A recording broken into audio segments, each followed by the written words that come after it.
অনেকদিন বাদে গিয়েছিলাম ফুচকা অর্ডারে। চলো তোমাদেরকে প্রথম থেকে বলি কি হয়েছিল। সব জিনিসপত্র নিয়ে নিয়েছিলাম টোটোর মধ্যে, আর টোটোর মধ্যে আমি চেপে গিয়েছিলাম। টোটোর মধ্যে বসে পড়ে আমি হাওয়া খাইতে খাইতে যাইতেছিলি টোটোর মধ্যে। এত গরম দিচ্ছিল যে বাইরের হাওয়াটা বেশ ভালো লাগছিল। আজকে ফুচকা অর্ডার ছিল আটকুড়িয়াতে। আমরা তাড়াতাড়ি করে গ্রামের মধ্যে চলে আসছিলাম, আর আমি হাঁটে হাঁটে এখন যাইতেছিলাম ভিতর দিকে।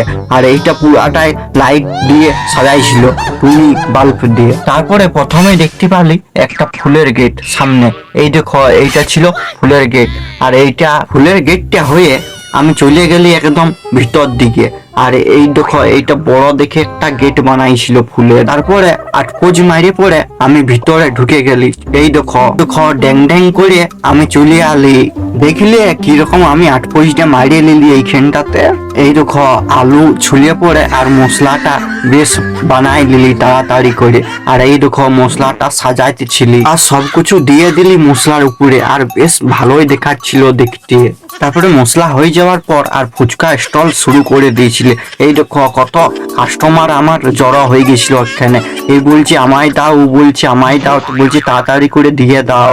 ফুচকা স্টলের সব জিনিসপত্র বাগায়ে আমরা চলে আসি খাবার খাইতে। আর এই দেখো, এইগুলো ছিল আজকের মেনু। আর এই দেখো, আমি খাবার খাইতেছিলি। তারপরে সব করে চহর করে আমি খাইয়ে নিলি একসাথে, একবারে গিলে নিলি। তারপরে খাবার খাইয়ে সব জিনিসপত্র একবারে বাগাই নিলি। তারপরে ঘর চলে আলি। এখানে মিনি ব্লগটা শেষ করছি। নেক্সট মিনি ব্লগে আপনার সাথে আবার দেখা হচ্ছে।